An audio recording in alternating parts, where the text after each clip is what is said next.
Hello दोस्तों, beginners mind में आपका स्वागत है। और अभी हम कर रहे हैं क्या स्टार्ट कर रहे हैं भारतीय अर्थव्यवस्था, इंडियन इकोनॉमी। नीतिगत आयाम राष्ट्रीय आय। लॉरेंस वक्र मापा जाता है आय की विषमता। भारत के प्रति व्यक्ति वास्तविक आय में धीमी बढ़त के लिए मुख्य रूप से उत्तरदायी रहा। जनसंख्या में तेज वृद्धि, मूल्यों में भारी बढ़त एवं कृषि तथा औद्योगिक क्षेत्रों के विकास में धीमी गति। वर्ष 2000 और 2001 के आर्थिक सर्वेक्षण के आधार पर भारत की आर्थिक विकास दर 6%। आर्थिक समीक्षा 2018-19 के अनुसार भारतीय अर्थव्यवस्था की वृद्धि दर 6.8%। आर्थिक आकलित वर्ष 1999 के अनुसार भारतीय अर्थव्यवस्था की वृद्धि आकलित की गई 5.9%। आर्थिक समीक्षा 2018-19 के अनुसार 6.8%। वर्ष 1998-99 के लिए सकल घरेलू उत्पाद की अपेक्षित वार्षिक दर 5.8%। नवम पंचवर्षीय योजना के मासविदा के अनुसार सकल घरेलू उत्पाद की वृद्धि दर 7%। भारत में सकल राष्ट्रीय उत्पाद की वृद्धि दर वर्ष 1995-96 में कितनी थी? 7.5। ये क्वेश्चन इतने इंपॉर्टेंट नहीं है जो पुराने हैं, जो 5 साल से ज़्यादा पुराने हैं वो इम्पोर्टेंट नहीं है, लेकिन फिर भी देख लो कि सकल राष्ट्रीय उत्पाद की वृद्धि दर अब कितनी है। ठीक है, भारत में वर्ष 2008-9 में सकल घरेलू उत्पाद की समृद्धि दर रही है 6.7%। अब कितनी है जो अभी चल रही है? क्या चल रही है? 23-24 में कितनी है सकल घरेलू उत्पाद? खुद सर्च करना सारे टॉपिक, जिससे याद रहेगा। एशियाई विकास रिपोर्ट 2004 के अनुसार वर्ष 2005 में भारत की समृद्धि दर होगी 6.9%। एशियाई विकास रिपोर्ट के अनुसार वर्ष 2019 में 5.1%। 2005-06 के दौरान भारत के सकल घरेलू उत्पादन में वृद्धि कितनी हुई थी? 8.4%। जून 2014 तक उपलब्ध नवीनतम आंकड़ों के अनुसार वर्ष 2013-14 में भारत की आर्थिक वृद्धि दर 4.7%। भारत की राष्ट्रीय आय अनुमानित होती है केंद्रीय सांख्यिकी संगठन द्वारा। भारत में राष्ट्रीय आय का प्राक्कलन किया जाता है केंद्रीय सांख्यिकी संगठन द्वारा। भारत में राष्ट्रीय आय समकों का आकलन किया जाता है CSO द्वारा। भारत में राष्ट्रीय आय का आकलन करता है केंद्रीय सांख्यिकी संगठन। भारत में राष्ट्रीय आय का प्राक्कलन नियमित रूप से किया जाता है केंद्रीय सांख्यिकी संगठन द्वारा। प्रति व्यक्ति चालू कीमतों पर आय वर्ष 2004-05 में सबसे कम थी बिहार में। प्रति व्यक्ति आय सबसे अधिक है गोवा में। प्रति व्यक्ति वार्षिक आय न्यूनतम आय आंकी गई है बिहार की। भारत सरकार द्वारा मार्च 2011 में प्रसारित विकिपीडिया के अनुसार प्रति आय 2009-10 के दौरान सर्वाधिक थी गोवा की। भारत में प्रति व्यक्ति आय सबसे कम है बिहार में। किसी देश की आर्थिक वृद्धि की सर्वाधिक उपयुक्त माप है प्रति व्यक्ति उत्पाद। किसी देश की आर्थिक वृद्धि का सबसे उपयुक्त पैमाना है प्रति व्यक्ति उत्पाद। हिंदू समृद्धि दर का संबंध है सकल राष्ट्रीय उत्पाद से। भारत में हिंदू समृद्धि दर संबंधित है राष्ट्रीय आय से। भारत में स्थिर मूल्यों पर सकल राष्ट्रीय उत्पाद के प्राक्कलन के लिए वर्तमान में आधार वर्ष है 1999-2000। इस समय 2015 से भारत की आय के अनुमान हेतु आधार वर्ष के रूप में प्रयुक्त हो रहा है 2011-2012। भारत में राष्ट्रीय आय की संगणना का वर्तमान में आधार वर्ष है 1999-2000। भारत में राष्ट्रीय आय के मापने का सही आधार वर्ष है 2004-2005। बीते हुए 90 के दशक में सकल राष्ट्रीय उत्पाद की अधिकतम दर थी वर्ष 1996-1997। बीते हुए 90 के दशक में सकल राष्ट्रीय उत्पाद की अधिकतम प्राप्ति दर थी वर्ष 1996-97। इस समय भारत की राष्ट्रीय आय में कृषि का योगदान 14.4%। आज भारत में सकल राष्ट्रीय उत्पाद में कृषि का योगदान है 14.4%। वर्ष 2006-07 में भारत की GDP में उद्योग का अंश था 25 से 30% के मध्य है। भारत के सकल घरेलू उत्पाद में 2010-11 में कृषि संबंधित क्षेत्रों का योगदान रहा है लगभग 15%। 2006-2007 में भारत में बचत अनुपात GDP के 32% के ऊपर। दशक 2001-2010 में भारत के सकल घरेलू बचत की उच्चतम दर प्राप्त हुई थी 2007-2008 में। भारत में वर्ष 2008-2009 में GDP अनुपात अनुमानित था 17.84%। भारत में कर राष्ट्रीय उत्पाद अनुपात है 10%। भारत में बचत में सर्वाधिक योगदान करता है घरेलू क्षेत्र। भारत में राष्ट्रीय एवं राज्य स्तर पर निर्धनता के अनुमानों के लिए केंद्रक अभिकरण है योजना आयोग। आयकर अधिनियम की धारा 88 के अंतर्गत कर छूटों को समाप्त करने की अनुशंसा की थी केलकर कमेटी ने। भारत में राष्ट्रीय आय का प्रथम मापन किया गया दादा भाई नौरोजी द्वारा। राज्य के अर्थ एवं सांख्यिकी निदेशालय की रिपोर्ट के अनुसार वर्ष 1991 के दौरान सकल राष्ट्रीय उत्पाद में उत्तर प्रदेश का योगदान घटा है 5%। आर्थिक नियोजन के युग में आरंभ से भारत की सकल राष्ट्रीय आय में कृषि क्षेत्र हिस्सा पहले बढ़ा फिर कम हुआ। केंद्रीय बजट 2016-17 के अनुसार 15% का अधिक कर देय हुआ होगा ₹1 करोड़ से ऊपर होने पर। मार्केट कैप का परिमाण उसके जीडीपी से अधिक है। यूएसए की जीएनपी सकल राष्ट्रीय उत्पाद में श्रम की भागीदारी कम है, कीमतों की तुलना में मजदूरी कम है। राष्ट्रीय संपदा में शामिल नहीं किया जाता मुद्रा पूर्ति। यदि एक दी हुई समयावधि में कीमतें तथा मौद्रिक आय दोनों दोगुनी हो जाए तो वास्तविक आय अपरिवर्तित रहेगी।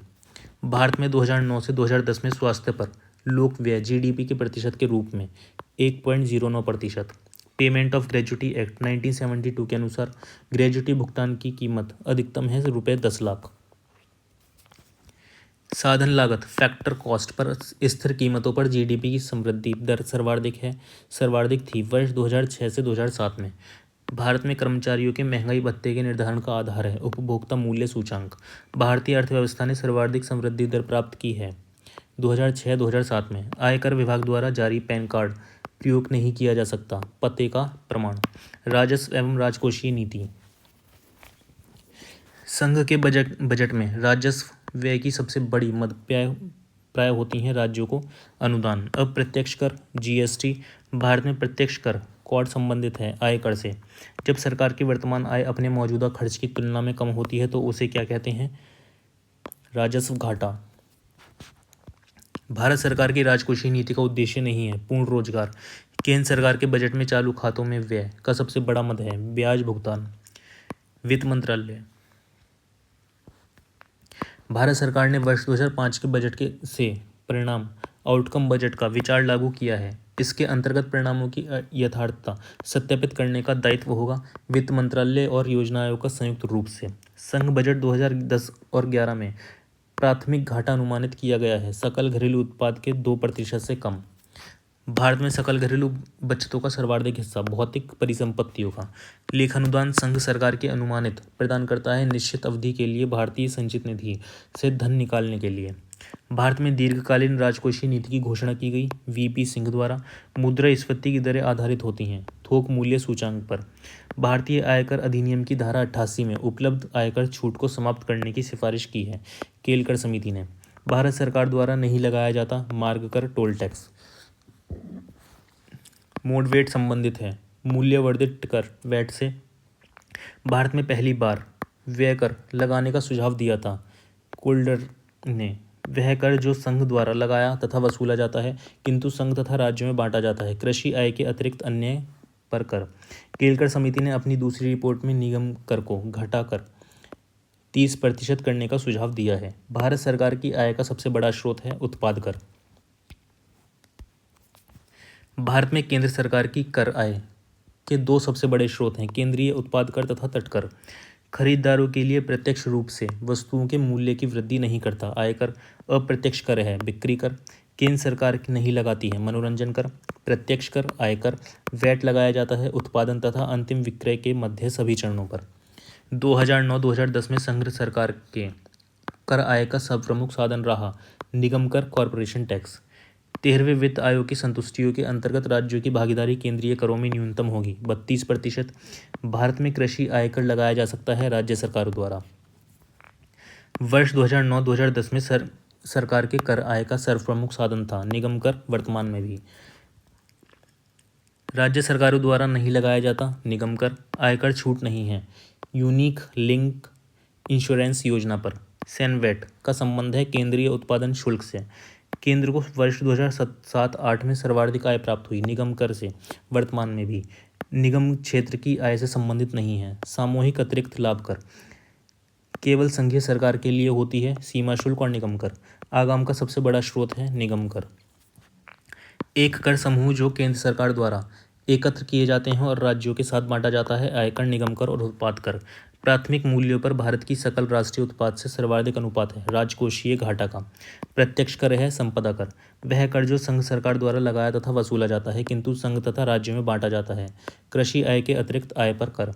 वर्ष 2013-14 में संघीय सरकार के कर आगम साधनों में सबसे बड़ा स्रोत था सामूहिक कर। स्मार्ट सिटीज मिशन में जल तथा मलज सीवरेज का वित्त पोषण जिस राजस्व से होगा वह है संपत्ति कर। स्वच्छ भारत कार्यक्रम हेतु केंद्र सरकार ने 6 नवंबर 2015 को उपकर लगाया है। इस उपकर की दर है 0.50%। यदि प्राथमिक घाटे में ब्याज भुगतान को सम्मिलित कर लिया जाए तो यह बराबर होता है राजकोषीय घाटे के। हाल के वर्षों में संघीय सरकार के बजट में व्यय का सबसे बड़ा मद क्या होता है? ब्याज की अदायगी। भारत में संघीय बजटों में सबसे अधिक रकम होती है आगम रेवेन्यू व्यय। आयात एवं निर्यात पर लगाए जाने वाले कर को जाना जाता है सीमा कर के नाम से। केंद्रीय बजट में राजस्व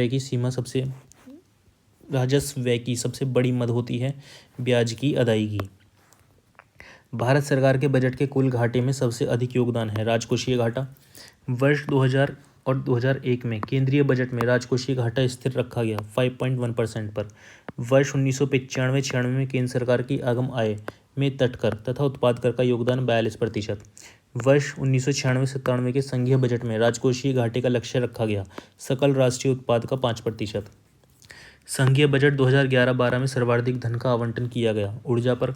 13 फरवरी 2014 को लगातार 6वीं बार शून्य घाटे का बजट प्रस्तुत किया गया जम्मू तथा कश्मीर ने। समयावधि 2008 और 2010 के मध्य केंद्र सरकार के चालू खाते में से व्यय का सबसे बड़ा मद रहा है ब्याज भुगतान। संघ बजट 2010-11 में राजकोषीय घाटा अनुमानित है जीडीपी का 5.5%। यदि सकल राजकोषीय घाटे में से ब्याज भुगतान का निकाल दिया जाए तो अवशेष को कहा जाएगा सकल प्राथमिक घाटा। 12वें वित्त कमीशन की सिफारिश के अनुसार वर्ष 2009-10 तक केंद्र एवं राज्यों का राजस्व घाटा होना चाहिए 0। राजस्व घाटे की अपेक्षा राजकोषीय घाटा सदैव अधिक रहेगा। राजकोषीय उत्तरदायित्व एवं बजट प्रबंधन अधिनियम भारतवर्ष में पारित किया गया था 2003 में। हाल के वर्षों में संघीय सरकार के बजटों में व्यय का सबसे बड़ा मद है ब्याज की अदायगी। संघीय सरकार के बजटों में राजकोषीय घाटे के बड़े भाग की पूर्ति की जाती है घरेलू उधारों से। भारतीय केंद्र सरकार के बजट में राजस्व घाटे से ब्याज भुगतान घटाने पर प्राप्त होता है प्राथमिक घाटा। भारत सरकार के बजट के कुल घाटे में सबसे अधिक योगदान है राजकोषीय घाटा। 2015-16 में संघ सरकार के बजट में बीमा कंपनियों की अंश पूंजी के विदेशी प्रत्यक्ष निवेश की सीमा बढ़ाकर कर दी गई 49%। 14वें वित्त आयोग का अध्यक्ष थे YV रेड्डी। 12वें वित्त आयोग की सिफारिश के अनुसार केंद्रीय सरकार के बांटे जाने वाले करों में राज्यों का प्रतिशत हिस्सा 30.5। 14वें वित्त आयोग के अनुसार 42%।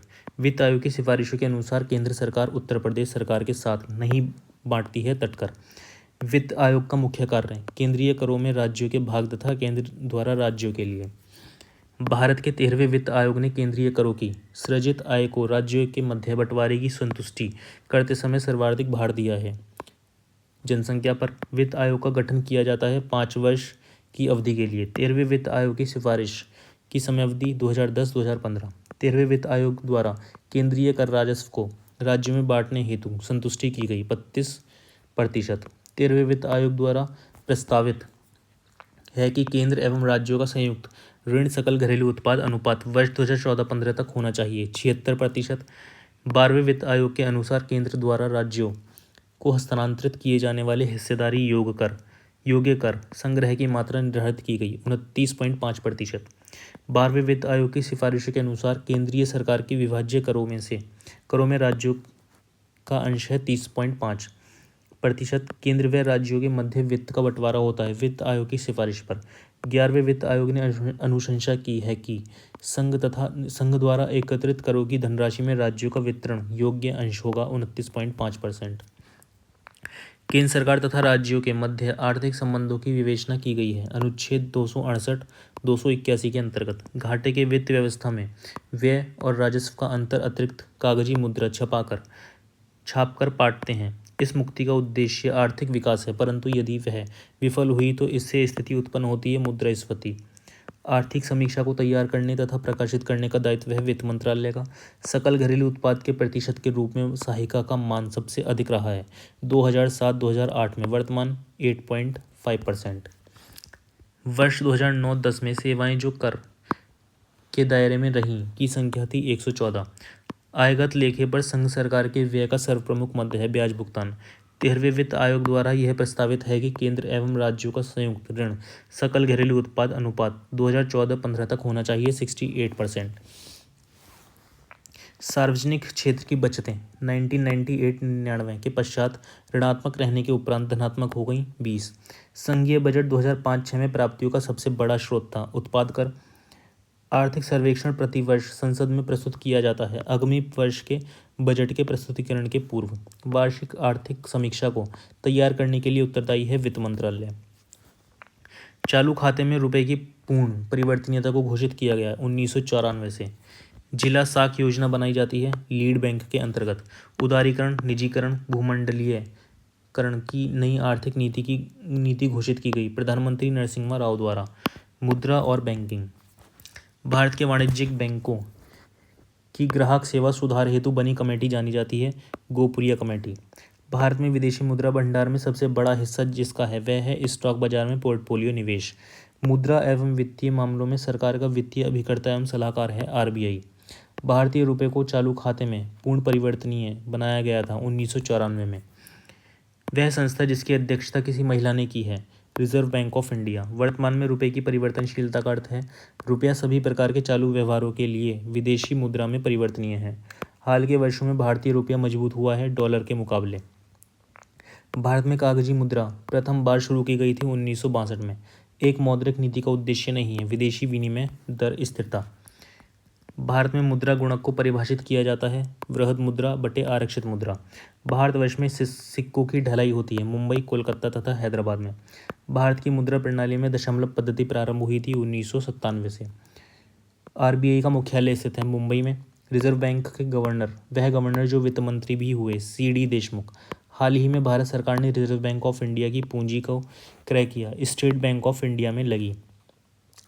भारत में विदेशी विनिमय संचय का रखरखाव किया जाता है भारतीय रिजर्व बैंक द्वारा। माल के आयात हेतु विदेशी विनिमय की स्वीकृति देता है भारतीय रिजर्व बैंक।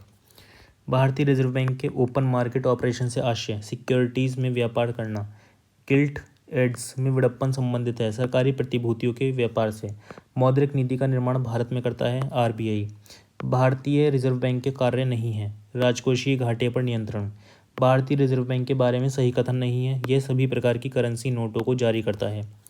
भारत में मुद्रा एवं साख का नियंत्रण किया जाता है भारतीय रिजर्व बैंक द्वारा। विदेशी वाणिज्यिक उधारी को नियमित करता है भारतीय रिजर्व बैंक। भारत में ट्रेजरी बिल बेचे जाते हैं भारतीय रिजर्व बैंक द्वारा। भारतीय रिजर्व बैंक द्वारा निर्धारित नहीं किया जाता पीएलआर। भारतीय रिजर्व बैंक का कार्य नहीं है साख सृजन। रिजर्व बैंक ऑफ इंडिया द्वारा नोट निर्गमन की निम्न पद्धति का अनुसरण किया जाता है न्यूनतम कोष पद्धति। भारत में मुद्रा संबंधी नोटों की निर्गमन प्रणाली आधारित है न्यूनतम कोष प्रणाली पर। भारत में नगद कोष अनुपात में वृद्धि के लिए सत्य कथन यह साख सृजन को कम करता है। रिजर्व बैंक ऑफ इंडिया के हाल के आकलन के अनुसार 2002-2003 में विकास दर होगी 5 से 5.5%। वह राज्य जिसके व्यापार का संचालन भारतीय रिजर्व बैंक नहीं करता जम्मू और कश्मीर। भारत में सिक्के जारी के लिए अधिकृत है वित्त मंत्रालय। भारत में व्यावसायिक बैंकों द्वारा साख सृजन का नियंत्रण करता है भारतीय रिजर्व बैंक। आरबीआई के खुले बाजार संचालन ओपन मार्केट ऑपरेशन से आशय शेयरों का क्रय और विक्रय। रिजर्व बैंक ऑफ इंडिया के नोट निर्गमन विभाग को अपने स्टॉक में हमेशा रखना चाहिए 115 करोड़ का स्वर्ण। भारतीय मुद्रा में 1 रुपये का नोट जारी किया जाता है भारत सरकार के वित्त मंत्रालय के वित्त सचिव के हस्ताक्षर पर। भारतीय रिजर्व बैंक को करेंसी नोट छापने का अधिकार प्राप्त है 10,000 तक। भारतीय रिजर्व बैंक द्वारा सीआरआर में वृद्धि से अर्थव्यवस्था में मौद्रिक तरलता में कमी आती है। बैंक दर वह दर है जिस पर आरबीआई वाणिज्यिक बैंकों को उधार देता है। अक्टूबर 2001 में भारतीय रिजर्व बैंक द्वारा बैंक रेट 7% से घटाकर कर दिया गया 6.5%। पिछले एक वर्ष में अर्थात जून 2010 तथा जून 2011 के मध्य रेपो रेट में अंतर की कोटि रही है 1%। वह दर जिस पर बैंक भारतीय रिजर्व बैंक को उधार देता है जानी जाती है रिवर्स रेपो दर। अल्पकाल में भारतीय रिजर्व बैंक जिस ब्याज दर पर व्यापारिक बैंकों को उधार देता है उसे कहा जाता है रेपो दर। अल्पकाल में भारतीय रिजर्व बैंक द्रव्यता लिक्विडिटी बनाए रखने हेतु जिस ब्याज दर पर व्यापारिक बैंकों का ऋण देता है उसे कहते हैं रेपो रेट। बैंकों को अपने पास नकद धनराशि और कुल परिसंपत्ति के बीच एक अनुपात बनाए रखना पड़ता है, इसे कहते हैं SLR। एक रेपो दर को नियमित करता है भारतीय रिजर्व बैंक। ब्याज की वह दर जिस पर भारतीय रिजर्व बैंक वाणिज्यिक बैंकों को अल्पावधि कोष उधार देता है कहलाती है रेपो दर। विभेदीकृत ब्याज योजना का उद्देश्य रियायती ऋण प्रदान करना था समाज के कमजोर वर्ग के लिए। निजी निवेशकों को प्रोत्साहित करने के लिए एवं सरकार को सस्ते ऋण सुलभ कराने के लिए हाल ही में ब्याज रेट घटाई गई है। 30 सितंबर 2014 को भारतीय रिजर्व बैंक की नीति समीक्षा के समय रेपो रेट था 8%। वाणिज्यिक बैंकों में कर निपाशायदी परिसंपत्तियों का अर्थ है ऋण जिन पर ब्याज तथा मुख्य रकम की वसूली नहीं होती। कृषकों के पास आसानी से पहुंचने के लिए किसान क्लब बनाए जाते हैं। भारतीय स्टेट बैंक ने भारतीय सरकार ने 14 बड़े व्यापारिक बैंकों का राष्ट्रीयकरण सर्वप्रथम किया वर्ष 1969 में। भारत का सबसे बड़ा व्यापारिक bank State Bank of India. Uttar Pradesh में वर्ष 1971 से व्यापारिक बैंकों का साख जमा अनुपात निरंतर बढ़ा है। वर्तमान में स्टेट बैंक ऑफ इंडिया को छोड़कर भारत में सार्वजनिक क्षेत्र के बैंक हैं 17। भारत में क्षेत्रीय ग्रामीण बैंकों की स्थापना हुई थी वर्ष 1975 में। अभी हाल में स्वाभिमान नाम से एक कार्यक्रम प्रारंभ हुआ। इसका प्रमुख उद्देश्य ग्रामीण निर्धनों के घरों तक बैंकों को पहुंचाना। भारत में व्यापारिक बैंकों की देनदारी के घटकों में सबसे अधिक महत्वपूर्ण है सावधि जमा धनराशि। भारत में व्यापारी बैंकों की देनदारियों में सबसे महत्वपूर्ण अंश है सावधि जमाएं। सर्वप्रथम चीन में अपनी शाख खोली स्टेट बैंक ऑफ इंडिया ने। एक वाणिज्य बैंक की परिसंपत्ति है किसानों को साख। क्षेत्रीय ग्रामीण बैंक का कार्य नहीं है भारतीय कृषि पुनर्वित्त निगम के कार्यों को ले लेना। राष्ट्रीयकृत बैंक नहीं है ICICI बैंक। अग्रणी बैंक योजना का प्रारंभ हुआ था दिसंबर 1969 में। लीड बैंक का कार्य किया जाता है इस कार्य हेतु नामित बैंक द्वारा। भारत का सार्वजनिक क्षेत्र में सबसे बड़ा वाणिज्यिक बैंक भारतीय स्टेट बैंक। सार्वजनिक क्षेत्र का वाणिज्यिक bank Indian overseas bank. Bharat में वाणिज्यिक बैंकों का निजीकरण हुआ 1969 में। ग्रामीण अवस्थापना विकास कोष का सृजन किया गया नाबार्ड के अधीन। ग्रामीण अवस्थापना विकास कोष का वित्तीयन किया जा रहा है नाबार्ड द्वारा। भारतीय रिजर्व बैंक के नियंत्रण में है central bank of India. Bharat में ग्रामीण अवस्थापना विकास कोष कार्यक्रम को क्रियान्वित करने वाली मुख्य संस्था है नाबार्ड। नाबार्ड पुनर्वित्त प्रदान करता है कृषि एवं ग्रामीण विकास के लिए। वर्ष 1995-96 में स्थापित ग्रामीण अवस्थापना विकास कोष का हिसाब रखता है राष्ट्रीय कृषि एवं ग्रामीण विकास बैंक। भारत में नाबार्ड बैंक पुनः वित्त उपलब्ध नहीं कराता निर्यात आयात बैंक को। गैर बैंकिंग वित्तीय संस्थाओं द्वारा वित्तीय तथा अन्य गतिविधियों को संपन्न करना है। प्रतिछाया बैंकिंग वित्तीय समावेशन का उद्देश्य नहीं है बैंकिंग अधोसंरचना को सिकोड़ना। भारत सरकार ने देश के 14 बैंकों का राष्ट्रीयकरण किया था जुलाई 1969 में। वित्तीय समावेशन की प्रक्रिया की सफलता में बाधक है निम्न आय निरक्षरता एवं बैंक शाखाओं का अभाव। पंजाब नेशनल बैंक में विलय होने वाला वाणिज्यिक बैंक है न्यू बैंक ऑफ इंडिया। सार्वजनिक क्षेत्र में उपक्रमों में से एक जिसमें सरकार की 100% शेयर पूंजी है BHEL। भारतीय रिजर्व बैंक द्वारा विमल जालन पैनल गठित किया गया। नए बैंकों को लाइसेंस देने हेतु आवेदन पत्रों के सूक्ष्म परिरक्षण के लिए भारतीय रिजर्व बैंक ने सूक्ष्म वित्त के अध्ययन तथा उस पर सुझावों हेतु एक समिति का गठन किया था। इसके अध्यक्ष थे YH मालेगाम। भारतीय रिजर्व बैंक के गवर्नर नहीं रहे राजा J चेलैया। नरसिंह समिति का संबंध है बैंकिंग संरचना सुधारों से। भारतीय रुपये की पूर्ण परिवर्तनीयता के प्रश्न का परीक्षण किया गया तारापुर समिति द्वितीय द्वारा। स्वयं सहायता समूह SHG बैंक लिंकेज कार्यक्रम को क्रियान्वित नहीं करता है नाबार्ड। मुद्रास्फीति घाटे की वित्तीय व्यवस्था को अर्थव्यवस्था का प्रभाव पड़ता है मुद्रा आपूर्ति में बढ़ोतरी। पूंजी बाजार नवरत्न का तात्पर्य सार्वजनिक क्षेत्र के वे 9 उद्योग जिन्हें पूर्ण स्वायत्तता प्रदान की गई है। CBDT जुड़ा रहता है आयकर के करों के साथ। गिल्ट आधारित बाजार के मायने हैं सरकारी प्रतिभूतियों का बाजार। भारत में पूंजी निर्माण के आंकड़े एकत्रित करने का काम करता है भारतीय रिजर्व बैंक और केंद्रीय सांख्यिकी संगठन। गिल्ट एज्ड बाजार संबंधित है सरकारी प्रतिभूतियों से।